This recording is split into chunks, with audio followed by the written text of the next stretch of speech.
Ambassador Lisa Martinez walked through the massive corridors of the Galactic Council station. The walls gleamed with strange metals that changed color as she passed. Above her head, the ceiling stretched so high that artificial clouds floated near the top. She had been making this walk for 3 years now, and it still amazed her how the aliens built everything so big. The Council station orbited a huge gas giant called Kepler 442b. From the viewing windows, Lisa could see the planet's red and orange swirls spinning slowly below. 12 different alien species had built this place together 50 years ago, right after they first met humans. Back then, Earth was excited to join the galaxy. Now Lisa wished they had never answered that first radio signal. She reached the great chamber doors, which stood 30 feet tall and were carved from a single piece of blue crystal. The doors sensed her approach and slid open without a sound. Inside, the chamber was even more impressive. 12 different sections surrounded a central speaking area, each one designed for a different alien species. Some sections were filled with water for the fish-like Merdani. Others glowed with intense heat for the rock creatures called Pyrians. Lisa walked to the human section, which looked tiny compared to the others. The Council had made it clear from day one that humans were the newest and least important members. She sat down in her chair and activated the translation device that would let her speak with all the different aliens. The chamber slowly filled with representatives from across the galaxy. The Frothan were the first to arrive, floating into their section like living crystals. Their leader, Zexathara, was 12 feet tall and made of what looked like purple glass. When light hit him the right way, he threw rainbows across the chamber walls. The Vrothan controlled the largest fleet in the galaxy, and never let anyone forget it. Next came the Merdani, swimming through tubes of water that connected to their flooded section. They looked like dolphins mixed with octopuses with tentacles that could work tools and computers. Their delegate today was Admiral Quinshaw, whose skin changed colors when she was amused. Right now she was flashing bright yellow, which meant she was laughing at something. The other species arrived one by one. The Krix came marching in perfect formation, their insect bodies clicking on the metal floor. The Torgali slithered into their heated section, their snake-like bodies coiling around special perches. The Zephyrians floated in on anti-grav platforms, their gas-bag bodies pulsing with soft light. Lisa had studied all of them during her 3 years here. Each species was older than humanity by thousands of years. Each had technology that made Earth's best scientists cry with envy. Each thought humans were primitive children who should be grateful just to be allowed in the same room. The last to arrive was Commander Veltar of the Krix. Unlike the others, he always came alone and spoke for his entire species. The Krix were bugs, but they thought like computers. Veltar's forearms moved constantly, operating devices that recorded everything happening in the chamber. His large black eyes missed nothing. Council leader Zexathara called the session to order. His voice sounded like wind chimes in a thunderstorm. "We gathered today to discuss the human territorial expansion complaints," he announced. "Ambassador Martinez has requested this session to address what she calls violations of their space." Lisa stood up and walked to the center speaking area. Every eye sensor and tentacle in the chamber focused on her. She had given this speech 12 times in the past 2 years. Each time, the Council listened politely and then ignored everything she said.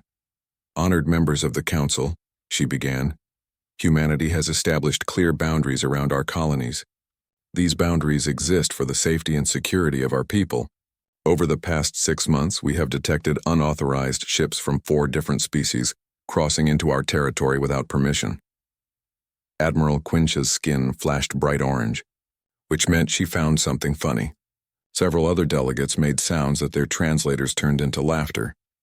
"Ambassador Martinez," Zexathara said, his crystal body ringing like a bell. "Humanity controls 17 small worlds on the outer rim of the galaxy.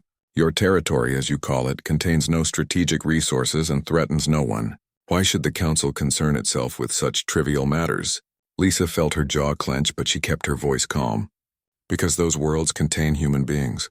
Every ship that crosses our borders without permission puts our people at risk. We have asked repeatedly for advance notice when Council ships need to pass through our space. This is not an unreasonable request." The Pyrian delegate spoke next, his voice crackling like a campfire. "Human weapons cannot harm Council vessels. Your ships are toys compared to ours. What risk could there possibly be? This was always how it went. The Council saw Earth's military as a joke. Their ships were bigger, faster, and armed with weapons that could turn planets into glass. Human ships looked primitive by comparison. Earth's best battleship was smaller than most alien patrol boats. The risk comes from misunderstanding, Lisa said. When unknown ships appear near our colonies, our people assume the worst. Panic leads to poor decisions. Poor decisions lead to accidents. Accidents lead to people getting hurt. Zexathera's crystal form shifted colors, which meant he was becoming impatient. Ambassador, the Council has more important matters to discuss. The Outer Rim wars require our attention. The Andromedans are making threats again. Humanity's concerns about shipping lanes are not a priority. Lisa had expected this response. She reached into her briefcase and pulled out a data pad. Then let me make this simple. The Terran Defense Force has established clear boundaries around our colonies. Any unauthorized incursion will be met with immediate response. This is not a threat. This is a promise. The chamber fell silent. Even the constant humming of the life support systems seemed to stop. No one had ever made such a direct statement to the Council before. Admiral Quinch's skin turned deep red, which meant she was angry. Are you threatening the Council, human? I am informing the Council, Lisa replied. For 50 years, humanity has tried to work within your system. We have followed your rules, paid your fees, and accepted your decisions. But we will not allow our people to be put at risk because you find our concerns trivial, the Torgali delegate hissed, his snake-like body coiling with agitation. Human arrogance knows no bounds. Your species has been in space for barely a century. We have sailed between stars for millennia. And in all that time, Lisa said, you have never learned to respect boundaries. Council leader Zexathara stood up, his 12-foot crystal form casting dancing lights across the chamber. The Council will vote on this matter. All in favor of acknowledging human territorial claims indicate now. Only one light appeared on the voting board. Commander Veltar had abstained rather than vote against humanity. The other 11 species voted to reject Lisa's request. The matter is settled, Zexathara announced. Council shipping will continue as normal. This session is adjourned. Lisa gathered her papers and walked out of the chamber. Behind her, she could hear the delegates laughing and making jokes about human stupidity. She had expected this outcome, but it still hurt. Earth had tried to do things the diplomatic way. Now they would have to try something else. As she walked back through the corridors, Lisa activated her communication device. The signal would take 6 hours to reach Earth, but her message was simple. Diplomatic solution failed. Recommend implementation of Protocol 7.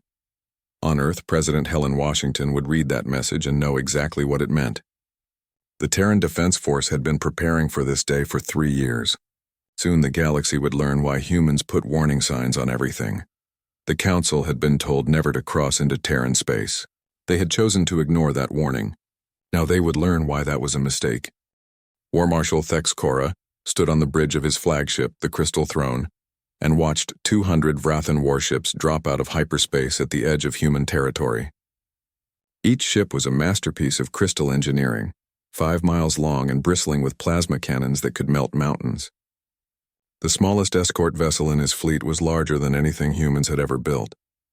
The War Marshal was 15 feet tall and made of living purple crystal that pulsed with inner light. His body had been grown in the sacred forges of Vrathan Prime, shaped by master artisans over 50 years. Every facet of his crystalline form was perfect, designed for war and conquest. He had never lost a battle in 300 years of service. Target confirmed, reported his tactical officer, a younger crystal being whose body glowed blue when excited. The human colony world designated New Colorado lies ahead. Population 50,000. Minimal orbital defenses detected. Thex Cora felt satisfaction pulse through his crystalline matrix. The Galactic Council had grown tired of human complaints about territorial violations. They wanted the problem solved permanently, and the Vrathan Collective was always happy to solve problems with superior firepower. Scan for their military vessels, Thex Cora ordered. Scanning now, War Marshal, replied his sensor operator. After a moment, the crystal being's body flickered with confusion. I detect 12 human ships in orbit around the planet. 1 large vessel approximately 2 miles in length, 4 smaller escort ships, and 7 patrol boats. Thex Cora's inner light flashed with amusement. 12 ships against 200? These humans truly are as foolish as the Council believes. On the planet below, Captain Jake Morrison stood in the command center of the new Colorado Defense Station. Through the massive viewing window, he could see the lights of Haven City spread across the valley. 50,000 colonists lived and worked down there, building new lives on humanity's farthest frontier. They were counting on him to keep them safe. Morrison was 45 years old with gray hair and scars from the border wars back on Earth. He had come to New Colorado 5 years ago to escape the fighting, but it seemed like conflict followed him wherever he went. His weathered hands moved across the command console, checking the status of his small fleet. "Captain," called Lieutenant Amy Carter from her station across the room. "Long-range sensors are picking up massive quantum signatures. Whatever's coming, it's big." Carter was young, barely 30, with red hair and green eyes that missed nothing. She had graduated top of her class from the Naval Academy and could have served on any ship in the fleet. Instead, she had chosen the frontier, looking for adventure. Morrison suspected she was about to get more than she bargained for. "How big?" Morrison asked. 200 contacts, sir. The smallest one is reading 3 miles long. The largest," Carter paused and checked her readings again. "The largest is 8 miles long and massing more than a space station." Morrison felt cold fingers run down his spine. Earth's biggest battleship was only 2 miles long. Whatever was coming had enough firepower to turn New Colorado into a cloud of debris. "All ships to battle stations," he ordered. "Launch all fighters and establish defensive formation around the planet." The human fleet moved with practiced efficiency. The battlecruiser UES Defiance took point position, her gray hull scarred from a dozen battles. 4 destroyers spread out in protective formation, while 7 patrol boats moved to cover the orbital stations. It looked pitiful compared to what was coming, but it was all they had. War Marshal Thex Cora watched the human ships form their defensive line and felt his crystalline body ring with laughter. The humans were trying to protect their planet with toys. Their largest ship could fit inside his smallest escort vessel with room to spare. "Open a communication channel," he ordered. "Let us offer these primitives a chance to surrender before we destroy them." The main screen flickered to life, showing the bridge of the human ship. Thex Cora saw a scarred man in a blue uniform standing before what looked like a collection of primitive computers. The human looked tired and old, nothing like the mighty warriors of Vrathan legends. "I am War Marshal Thex Cora of the Vrathan Collective," he announced, his voice carrying the authority of 3 centuries of conquest. "You are in violation of Galactic Council territory. Surrender immediately and your deaths will be quick." Captain Morrison looked at the crystal alien on his screen and felt no fear, only determination. He had faced worse odds during the siege of Luna Station. At least this time he knew what he was fighting for. "This is Captain Jake Morrison of the Terran Defense Force," he replied calmly. "You are in violation of Terran space. You have 10 minutes to withdraw or face the consequences." The bridge of the crystal throne fell silent. Even the constant humming of the crystal matrix engine seemed to stop. No one had ever given the Vrathan Collective an ultimatum before. Thex Cora's body flashed bright red with anger. "Did this primitive just threaten me?" "I believe he did, War Marshal," replied his tactical officer, whose own crystalline form was flickering with disbelief. "Consequences?" Thex Cora roared, his voice causing nearby crystal panels to resonate. What consequences could 12 primitive ships possibly present to the might of the Vrathan fleet? On the Defiance, Lieutenant Amy Carter was monitoring long-range sensors while Captain Morrison talked to the alien commander. Her instruments were picking up something the aliens had missed, something that made her smile for the first time in hours. "Captain," she whispered, not wanting the aliens to hear. "Long-range sensors are detecting quantum signatures throughout the system. Multiple contacts moving into position." Morrison nodded without looking away from the screen. The Terran Defense Force had been expecting this day for 3 years. While the Galactic Council debated and the aliens laughed at human warnings, Earth's military had been making preparations. "How many?" Morrison asked quietly. 17 fleets, sir. Over 300 ships total. They've been moving into position for the past 6 hours. Morrison smiled. The aliens thought they were facing 12 ships. They had no idea that humanity's entire frontier defense network was converging on New Colorado. Every available ship within 50 light-years was already here, hidden in the asteroid belt and behind the planet's moons. War Marshal Thex Cora was still ranting about human arrogance when Morrison cut him off. "Your 10 minutes are up," Morrison said. "Final warning, withdraw from Terran space immediately." "Or what?" Thexcora snarled. Morrison looked directly into the alien's crystalline eyes. Or we'll show you why we put warning signs on everything. Thexcora terminated the communication and turned to his weapons officer. All ships prepare to fire. Target their orbital stations first, then their ships. Leave the planet intact, but make sure every human on it sees their protectors die. Weapons charged and ready. War Marshal, replied the crystal being. Fire. 200 Vrathan ships opened fire simultaneously. Streams of superheated plasma crossed the void toward the tiny human fleet. The aliens expected to see the primitive ships vaporize under the assault. Instead, they watched in shock as the plasma beam struck the human vessels and bounced off like water hitting stone. War Marshal Thexcora stared at his tactical display in disbelief. What just happened? Their armor, sir, stammered his weapons officer. It's some kind of adaptive plating. Our plasma weapons can't penetrate it. Morrison watched the alien weapons fire splash harmlessly off his ship's hull and felt grim satisfaction. Earth's scientists had spent 50 years studying alien technology. They knew exactly how the Vrathan weapons worked and had designed countermeasures accordingly. All ships, Morrison said into his communication system. Weapons free. Show them what humans learned from fighting each other for 10,000 years. The real battle was about to begin. The UES Defiance fired first. From her forward railgun batteries came a stream of tungsten slugs accelerated to 30% light speed. The projectiles were simple metal rods, each one weighing 50 pounds and moving fast enough to punch through a planet. War Marshal Thexcora watched the primitive kinetic rounds streak toward his fleet and felt amusement pulse through his crystalline body. His ships carried quantum shields that could deflect any energy weapon in the galaxy. What could simple metal projectiles do against such advanced defenses?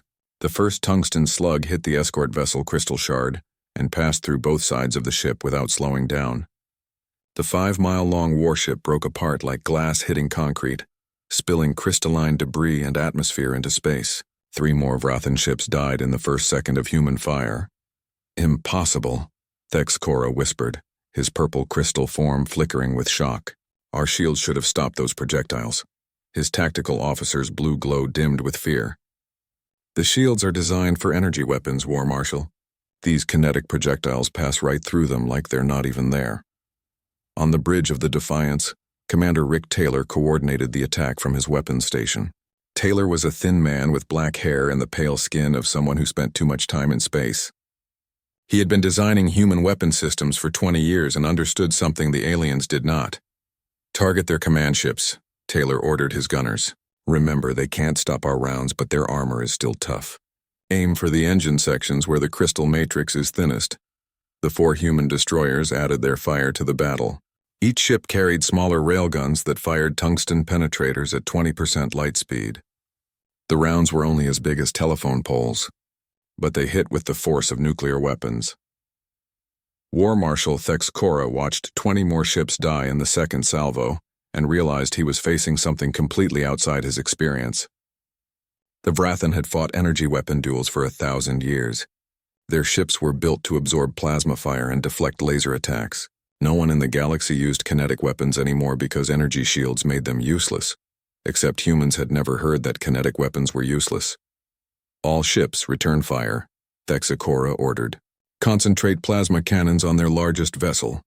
The remaining Vrathan ships focused their energy weapons on the Defiance. Streams of superheated gas hot enough to melt steel struck the human battlecruiser from every direction. The ship's hull glowed white-hot under the assault, but the adaptive armor held firm. Lieutenant Amy Carter monitored the ship's status from her engineering station. The hull temperature was approaching critical levels, but the defense systems were working exactly as designed. Human engineers had studied alien weapons for 50 years and built their ships accordingly.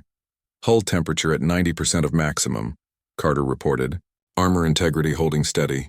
All systems green. Captain Morrison nodded and opened a channel to the rest of the human fleet. All ships, this is Morrison. Execute formation Delta 7. Time to show them what coordination looks like. 17 hidden human fleets suddenly appeared throughout the star system. They emerged from behind asteroids, rose from planetary shadows, and dropped out of hyperspace at calculated positions. Over 300 Terran Defense Force ships surrounded the Vrathan fleet in a perfect sphere. War Marshal Thexcora stared at his tactical display in horror. Red icons representing human ships covered the screen like a rash. His sensors showed battleships, cruisers, destroyers, and assault carriers appearing everywhere he looked. "How many ships do these primitives have?" he demanded. "Tactical counts 312 human vessels, War Marshal," his sensor operator replied, his crystalline form trembling with fear. "They've surrounded us completely." Admiral Steve Parker commanded the reinforcement fleets from his flagship, the UES Liberty. Parker was 50 years old with gray beard and eyes like winter storms. He had planned this operation for 2 years, positioning ships throughout human space in preparation for exactly this moment. "All fleets, commence attack pattern Omega," Parker transmitted. "Show them why you don't mess with humans." The coordinated assault began. Every human ship fired simultaneously, sending thousands of tungsten rounds streaking toward the trapped Vrathan fleet. The aliens tried to maneuver, but human computers had calculated every possible escape route and positioned ships to block them all. Thexcora's flagship shuddered under multiple impacts. The Crystal Throne was the strongest ship in the Vrathan fleet, but even her massive crystal hull couldn't withstand the kinetic bombardment. Cracks appeared in the bridge windows as the ship's structural integrity began to fail. "Damage report," Thexcora ordered. "Engine room 3 is gone," his engineering officer reported. "Weapons grid 7 is offline. We've lost 40% of our plasma cannons and both quantum shields are failing." The War Marshal looked around his bridge and saw fear in every crystalline face. The Vrathan had never experienced defeat before. They didn't know how to handle a battle where their superior technology meant nothing. Commander Rick Taylor watched the alien fleet try to reform their battle line and shook his head. The Vrathan were good fighters, but they had spent too many centuries winning easy victories. They had forgotten how to adapt when their advantages disappeared. "Target their formation leaders," Taylor ordered. "Break up their command structure and they'll fall apart." Human railguns spoke again, sending more tungsten death across space. The alien ships that tried to coordinate the defense died first, their command crystals shattered by kinetic impacts. Without leadership, the Vrathan fleet began to break apart as individual ships tried to escape the trap, but there was nowhere to run. Admiral Parker had positioned his fleets with the cold precision of a chess master. Every exit was blocked, every retreat route covered by human guns. The aliens could surrender or die, but they could not escape. Lieutenant Nancy Brooks watched from her station aboard the destroyer UES Intrepid as Vrathan ships exploded around her. Brooks was the fleet's chief engineer, a small woman with brown hair and hands stained with machine oil. She understood something about human technology that the aliens were just beginning to learn. "Sir," she said to her captain, "we're receiving surrender requests from 15 Vrathan vessels. What are your orders?" Captain Danny Walsh looked at the tactical display showing the destruction of the enemy fleet. Walsh was young for a ship captain, only 35, but he had earned his command during the Mars Rebellion. He knew when to fight and when to accept surrender. "Accept their surrender and take them prisoner," Walsh ordered. "But keep our weapons trained on them. If they try anything stupid, turn them into scrap metal." War Marshal Thexcora felt his flagship dying around him. The Crystal Throne had survived 3 centuries of warfare, but human kinetic weapons were tearing her apart piece by piece. Emergency lights flashed as atmosphere leaked from a dozen hull breaches. "War Marshal," his communication officer called out, "the humans are demanding our surrender." Thexcora looked at his tactical screen. Of his original 200 ships, only 37 remained functional. The humans had destroyed the most powerful fleet in galactic history, using weapons that any species could have built. They had just chosen not to. "Open a channel," Thexcora said quietly. Captain Morrison's scarred face appeared on the main screen. The human looked tired but determined, like a man who had done an unpleasant but necessary job. "This is Captain Morrison," the human said. "Are you ready to surrender?" Thexcora felt 3 centuries of pride crumble inside his crystalline chest. "We surrender," he said, the words tasting like poison. "But tell me one thing, human. How did you build weapons that our shields cannot stop?" Morrison smiled, but there was no cruelty in it. "We didn't build new weapons, Marshal. We just kept using the old ones. Every other species in the galaxy moved on to energy weapons and forgot about kinetic kill vehicles. We never forgot because we've been throwing rocks at each other since we lived in caves." The War Marshal understood then why the humans had won. While every other species had advanced beyond primitive kinetic weapons, humanity had perfected them. The galaxy had evolved past such crude tools, but sometimes crude tools were exactly what you needed. Your fleet is destroyed. Morrison continued. Your ships are captured. Your invasion has failed. Maybe next time the Council will listen when we put up warning signs. Texcora said nothing. There was nothing left to say. The humans had proven their point with tungsten and determination. The galaxy would never underestimate them again. News of the Vrathan defeat spread across the galaxy faster than light itself. Quantum communication networks carried the impossible story to every world, every station, every ship in known space. The mighty Vrathan fleet, undefeated for 1,000 years, had been destroyed by primitive human vessels in less than 4 hours. On the Galactic Council station, emergency lights flashed red as delegates scrambled to understand what had happened.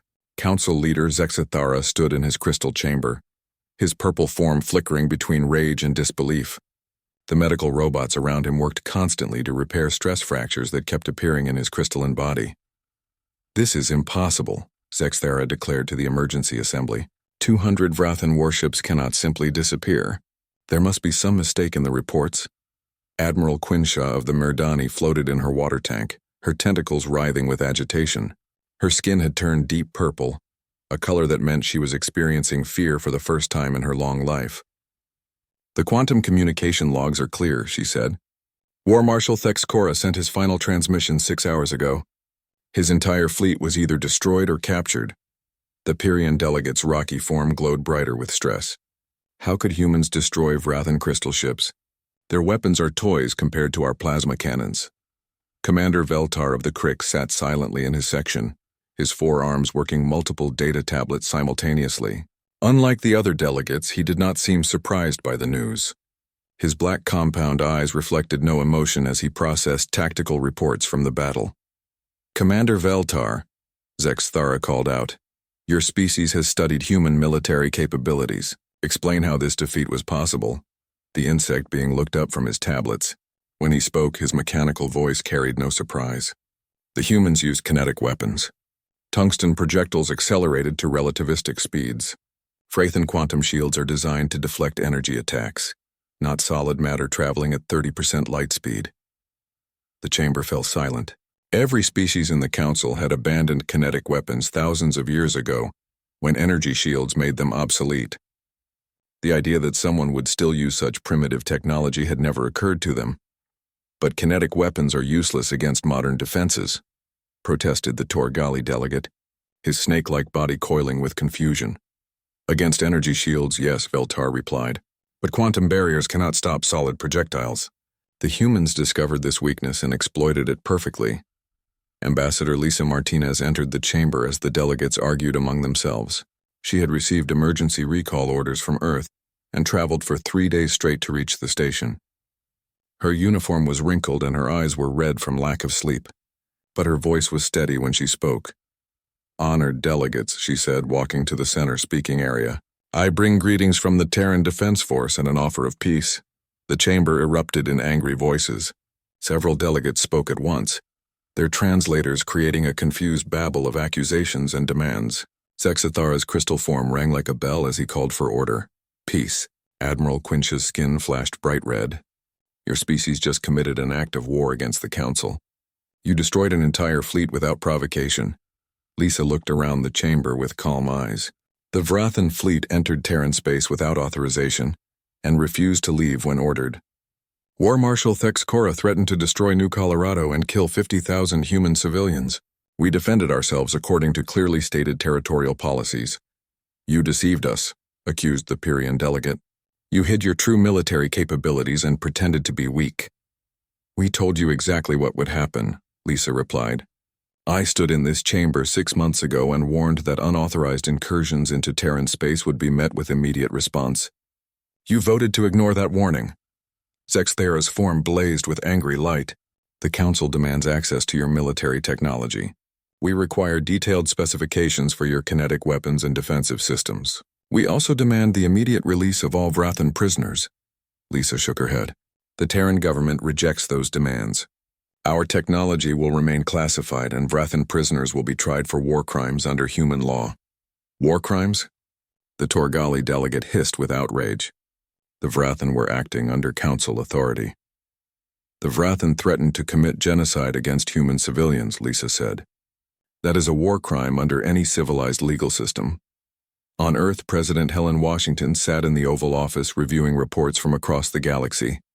The massive oak desk was covered with data tablets showing fleet positions, diplomatic messages, and economic projections.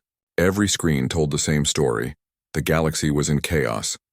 General Bill Cooper entered the office carrying more reports. Cooper was 60 years old with iron-gray hair and a chest full of medals from humanity's various conflicts. He had been planning for this day since the first diplomatic failures 3 years ago. "Madam President," Cooper said, setting the reports on her desk. "We're receiving communication requests from 47 different species. 23 are asking for protection agreements. 15 want to negotiate trade deals. 9 are threatening economic sanctions."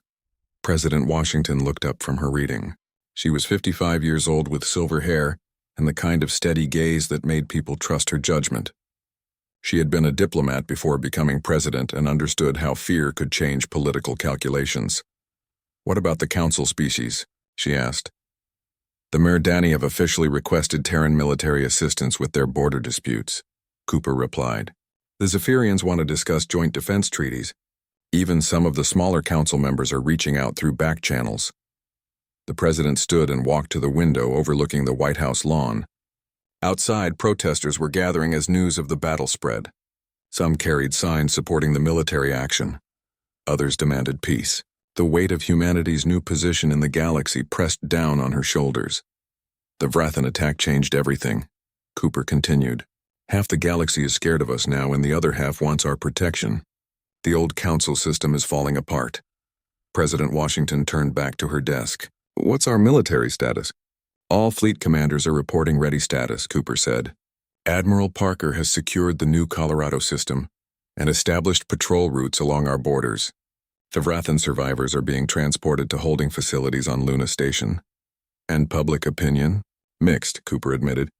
"The colonies are celebrating because they feel safer. Earth is divided between those who support strong defense and those who worry about starting a galactic war." The president picked up a data tablet showing casualty reports. 0 human deaths, minimal ship damage, complete tactical victory. It was the kind of result that military planners dreamed about. But it came with a price that worried her. "General," she said, "we never wanted to be the galaxy's police force." Cooper nodded. "No, ma'am. But someone has to remind them why peace is better than war." Back on the council station, the emergency session continued as delegates struggled to understand their new reality. The Galactic Council had ruled space for 5,000 years through superior technology and coordinated military action. Now a species they had dismissed as primitive had shattered their most powerful fleet. Commander Veltar finally spoke up from his silent observation. "The Council faces a choice," he said in his mechanical voice. "Accept human territorial sovereignty and negotiate new agreements, or escalate the conflict and risk total defeat. We cannot negotiate with terrorists," Sexthera declared. "The humans are not terrorists," Veltar replied. "They are a warrior species that achieved spaceflight while still fighting wars among themselves. Every other council race developed space technology through peaceful cooperation. Humans learn to fight before they learn to fly, and that experience makes them uniquely dangerous." Lisa Martinez listened to the debate and felt tired. Earth had tried diplomacy for 50 years, but the Council had never taken humanity seriously. Now they were learning respect through fear, which was better than nothing but not what she had hoped for. "The Terran government offers the following terms," she announced. "Respect our territorial boundaries, accept our right to self-defense, and establish formal protocols for passage through human space. In return, we offer protective agreements for any species that requests them." The chamber fell silent as delegates considered this proposal. The humans were offering to protect other species from exactly the kind of aggression the Vrathan had just attempted. It was an attractive offer for smaller civilizations that had always lived under council protection. "And if we refuse?" asked Admiral Quinshaw. Lisa looked directly at the aquatic delegate. "Then you'll learn why we put warning signs on everything." 6 months after the Battle of New Colorado, the galaxy looked completely different. The old Galactic Council station orbited its gas giant in silence, half empty and forgotten. Most species had stopped sending delegates. After the human victory proved that Council, Authority meant nothing without the power to enforce. Admiral Jake Morrison stood on the observation deck of Luna Station, Earth's new diplomatic headquarters, watching ships from dozen different species dock at the massive facility. The former captain had been promoted after his defense of New Colorado, and now he oversaw joint military operations across human space. Through the viewport, Morrison could see the sleek forms of Merdani patrol boats working alongside human destroyers. The aquatic species had been the first to sign a protection agreement with Earth, trading their advanced water purification technology for Terran military support against aggressive neighbors. Admiral, called Commander Amy Carter as she approached across the observation deck. Carter had also been promoted after the battle, and now served as Morrison's chief of staff. The Zephyrian delegation has arrived for the treaty signing. They're requesting immediate military assistance with the pirate raids in their outer systems. Morrison nodded. The Zephyrians were a peaceful gas-bag species that had never developed serious weapons. For centuries, they had relied on Council protection.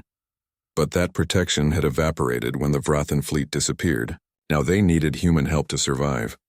"What's our fleet status in that sector?" Morrison asked. "The Fifth Fleet can be there in 2 days," Carter replied. "Admiral Parker already has ships positioned near Zephyrian space just waiting for the treaty to be signed." Morrison smiled. Steve Parker had proven to be a master of military logistics, positioning human fleets exactly where they were needed most. The old naval doctrine of being in the right place at the right time had served humanity well in their new role as galactic peacekeepers. On Earth, President Helen Washington stood before the United Nations General Assembly, addressing representatives from every nation on the planet. The room was packed with delegates who were still trying to understand how their small world had become the center of galactic politics. 6 months ago, President Washington began, humanity was just another minor species on the edge of known space. Today, 37 different alien civilizations have requested our protection. We never sought this responsibility, but we will not abandon those who need our help. The Chinese delegate raised his hand. "Madam President, what assurance do we have that these alien species will honor their agreements? How do we know they won't turn against us when it's convenient?" Washington had expected this question. Many people on Earth were worried about trusting alien species that had ignored humanity for 50 years. "We're not asking them to trust us," she replied. "We're offering them a simple deal. Respect our sovereignty and we'll respect yours. Threaten innocent people and we'll stop you." The Russian representative stood up next. "The economic implications are staggering. Alien technology is advancing our science by decades every month. Are we prepared to manage such rapid change?" "Change is always difficult," Washington acknowledged. "But isolation is not an option. The galaxy knows about us now. We can either engage with other species as equals or wait for the next Vrathan fleet to test our defenses." In a maximum security facility on Luna Station, War Marshal Thex Cora sat in a specially designed cell that accommodated his crystalline physiology. The former Vrathan commander had been in human custody for 6 months, and the experience had changed him in ways he was still trying to understand. Dr. Lisa Brooks, a human xenobiologist, sat across from him conducting her weekly interview. Brooks was trying to understand Vrathan psychology for the War Crimes Tribunal that would eventually judge the captured aliens. "Tell me about your species' military philosophy," Brooks asked, her recorder capturing every word. Thex Cora's crystalline form pulsed with dim light. "We believed that superior technology guaranteed victory. For 1,000 years, this belief proved correct. We had never faced an opponent who could neutralize our advantages. But humans did exactly that," Brooks pointed out. "Yes," Thex Cora admitted. "Your species approached warfare from a completely different perspective. While we perfected energy weapons and defensive shields, you perfected the art of killing. Every human weapon system is designed with one purpose: to destroy the enemy as efficiently as possible." Brooks leaned forward. "Is that why you think we won?" The War Marshal considered the question carefully. "Partially. But the real reason you won is that you never stopped fighting each other. Every other species in the galaxy achieved peace through cooperation and technological advancement. Humans reached the stars while still waging war among themselves. And you think that gave us an advantage?" "I think it gave you something no other species possesses," Thex Cora replied. "The knowledge that violence is sometimes necessary, and the will to use it when diplomacy fails." On the bridge of the UES Liberty, Admiral Steve Parker reviewed deployment orders for the next month. Human fleets were now patrolling territory that stretched across 40 star systems, protecting dozens of species from pirates, raiders, and aggressive neighbors. "Sir," called his communications officer, "we're receiving a priority message from the Krix homeworld. Commander Veltar is requesting a private meeting with you." Parker looked up from his tactical displays. The Krix had remained neutral during the Council crisis, neither supporting nor opposing human actions. Their request for a meeting suggested they had finally decided which side they wanted to be on. "Set course for Krix space," Parker ordered, "and send a message to Earth. Tell them the bugs want to talk." 3 days later, Parker met with Commander Veltar in a conference room aboard the Liberty. The insectoid being had brought only 2 assistants, a sign that this was meant to be a serious diplomatic discussion rather than a formal negotiation. "Admiral Parker," Veltar began in his mechanical voice, "my species has observed human military operations for 6 months. We have reached certain conclusions about your capabilities and intentions." Parker waited for the alien to continue. The Krix were known for their analytical minds and careful planning. Whatever they had decided would be based on thorough study of human actions. "The Krix Collective wishes to propose a mutual defense agreement," Veltar announced. "In exchange for Terran protection, we offer our technological expertise and intelligence networks." "What kind of intelligence?" Parker asked. Veltar's compound eyes reflected the room's lights. The locations of 17 pirate bases, detailed analysis of remaining Council military assets, and information about 3 species that are planning coordinated attacks on human territory. Parker felt cold fingers run down his spine. 3 species are planning attacks? The Andromedans believe they can succeed where the Wraithen failed, Veltar explained. They are building a coalition with the Hegemony and the Outer Rim Confederacy. Their combined fleets will outnumber human forces 3 to 1. Parker activated his communication system. "Get me President Washington immediately. We have a problem." 6 hours later, President Washington stood in the White House Situation Room, surrounded by her top military advisors. The holographic display showed star charts with enemy fleet positions marked in red. The scale of the threat was enormous. "How long do we have?" Washington asked. General Cooper checked his data tablet. "Intelligence suggests they'll move within 6 months. That gives us time to reinforce our fleets and call in our allies." "Our allies," Washington repeated thoughtfully. 6 months ago, we had no allies. Now 37 species are counting on us for protection." "The irony is not lost on me, Madam President," Cooper replied. "We tried to avoid galactic politics for 50 years. Now we're in the middle of everything, whether we like it or not." Washington looked at the star chart showing human territory surrounded by potential enemies. Earth had become the center of a new political order, based on military strength and mutual protection. It wasn't what they had wanted, but it was what the galaxy needed. "Issue a general alert to all human fleets," she ordered. "Begin Operation Fortress Wall, and send a message to every species that has signed protection agreements with us. Tell them it's time to choose sides." Morrison received the alert message while standing on Luna Station's observation deck. Outside the viewport, alien ships continued to arrive as more species sought human protection. The galaxy was dividing into 2 camps, those who accepted the new order and those who wanted to destroy it. He activated his communication system and sent orders to every human fleet commander in space. "All stations, this is Admiral Morrison. Condition Red is now in effect. The galaxy wants to test us again. Let's remind them why we put warning signs on everything." The message spread through human space like wildfire. On 40 worlds, colonists looked up at the stars and knew their defenders were ready. In deep space, human fleets began moving toward strategic positions. The Terran Defense Force had faced one impossible challenge and won. Now they would face another. The Galactic Council had been told never to cross into Terran space. They had ignored that warning and paid the price. Now the entire galaxy would learn the same lesson. Humans were done being ignored, and they were just getting started. War was coming again, but the